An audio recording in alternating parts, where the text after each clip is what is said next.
بسم الله الرحمن الرحيم. السلام عليكم ورحمة الله وبركاته. هنكلمكم يا جماعة الفيديو النهاردة إن شاء الله عن عملة المعدنية. العملة المعدنية اللي هي الاتنين قرش، الاتنين قرش أو ال20 مليم. اتنين قرش يا جماعة دي بتعادل 20 مليم. الاتنين قرش ديت يا جماعة اللي هي موجودة قدام حضراتكم ديت إصدار كل إصدار حديثة. طبعا بالنسبة لها يعني أسعارها بسيطة جدا، من 75 ل 150 جنيه الأسعار دي يا جماعة. وهنكلم حضراتكم في الفيديو ده عن اللي هي القرشين صاغ المطلوبة، الاتنين قرش المطلوبة، وأماكن البيع اللي ممكن حضرتك تبيع فيها بأمان أو تشتري لو حضرتك من هواة جمع العملة القديمة. طبعا جميع متابعينا في الإسكندرية هنقول لحضراتهم على أماكن بيع في الإسكندرية، وفي القاهرة متابعينا في القاهرة هنقول لحضراتكم في القاهرة، وطبعا في المنصورة برضو هنقول لحضراتكم أماكن البيع برضو. طبعا دي يا جماعة اللي هي الاتنين قرش دي 1780، دي مكتوبة على جمهورية مصر العربية، دي اللي هي النحاسية، اتنين قرش النحاسية دي ما طلعش منها غير النحاسية بس فقط لا غير. ولو موجود منها عملة اتنين قرش مع ألمونيوم دي يا جماعة سعرها بقى حلو إن شاء الله. نيجي حضراتكم يا جماعة الاتنين قرش نيجي حضراتكم يا جماعة الاتنين قرش ديت مرسوم عليها صورة الصقر من ورا من الخلف، وديت يا جماعة مكتوب على 2 قرش دي يا جماعة. وفي عملة برضو 2 قرش على صورة أهرامات دي 1984 اللي على الأهرامات دي يا جماعة، عملة صغيرة شوية أحدث عملة يعني.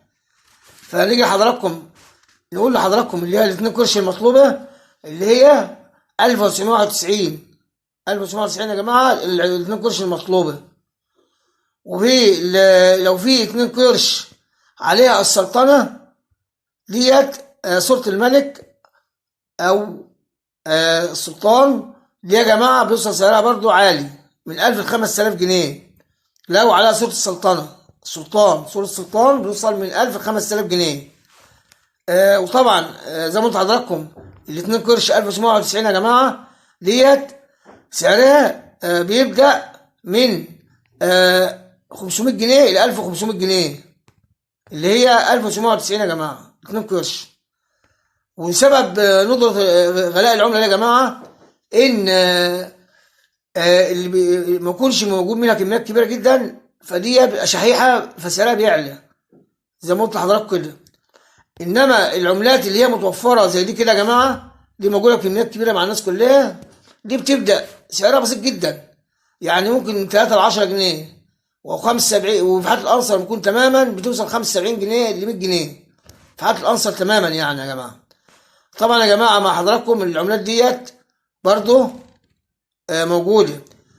وبالنسبة للبيع والشراء أنا أقول لحضراتكم لو عايزين تبيعوا في أماكن القاهرة اللي هو شارع خان الخليلي، وفي باعة متجولين في شارع وسط البلد، وفي سوق السيدة عائشة، وعند حضراتكم سوق الجمعة.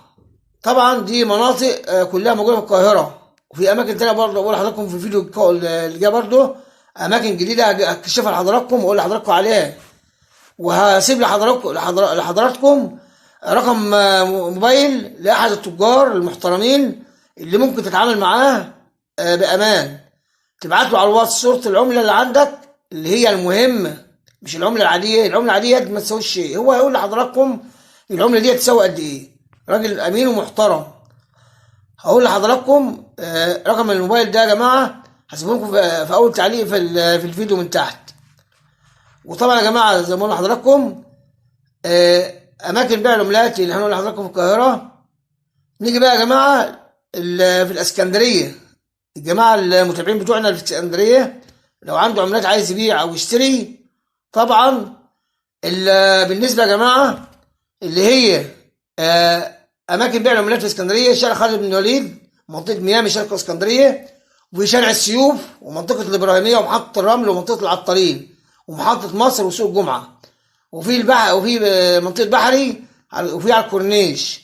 دي يا جماعة زي ما قلت لحضراتكم أماكن بيع العملات في اسكندرية. ويا ريت يا جماعة اللي يشوف الفيديو ويستفيد منه بعد ما يشوفوا لو مش مشترك يشترك ويفعل الجرس عشان يشوف كل جديد، يوصلوا كل جديد. ويا ريت لو عايز اي معلومات عن اي عملات قديمه يتجول في القناه ويشوف الفيديوهات بتاعتنا يا جماعه، احنا بننزلها كلها فيها معلومات.